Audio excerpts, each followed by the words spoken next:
accessibility, women's sports in general, and then accessibility specifically to women's lacrosse. Okay.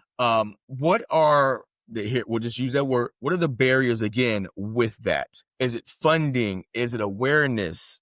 How does this game grow faster? And I guess we can even say specifically to the state of Florida, since we're both here. Mhm. What are those roadblocks with accessibility for girls to have more girls accessing the sport of women's lacrosse? Yeah. I think from the high school level, I do think I said it a little bit earlier, but the coaching piece, I can't tell you how many emails I get right before the spring season starts from local high schools looking for a coach. Do you have any alums in the Hmm. area? Anybody willing to do that? And the hard part is, those jobs don't really pay anything. So most of these Hmm. younger alums aren't looking to do that.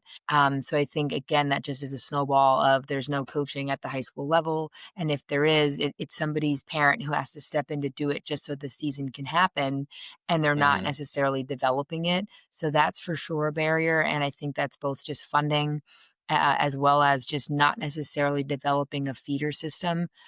There's a lot of Hmm. turnover in club coaches too, and clubs. Like there's, every year there's new clubs that form and clubs that dissolve. But often a lot of the high school coaches would be involved in the club world. So having Hmm. some consistency there, I think, would really help at the youth level continue to grow that game. But here, especially, if you go up north, there's just those programs that have been around forever. You know that if you play for the Long Island Yellow Jackets, you know that what you're getting, you know that they've been around for like 30 years, and there's going to be coaches there that coach at high schools, and they're going to challenge you and push you. But every year in Florida, it sounds like there's new clubs, and the clubs that have been around for a long time are merging and changing ownership, and things are moving all around. And I think Hmm. without that consistency, it's really hard to get just coaching for your whole youth development down Hmm. here.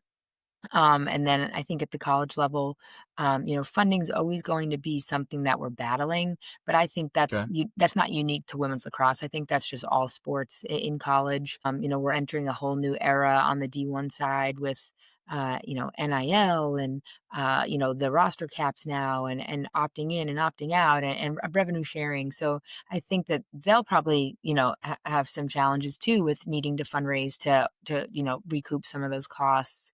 So I think that's always going to be part of the deal. But I don't think that's necessarily a barrier. I think that's just the reality of what it is as a college Hmm. coach and playing college sports. That's part of it. And I think lacrosse is fortunate that most people are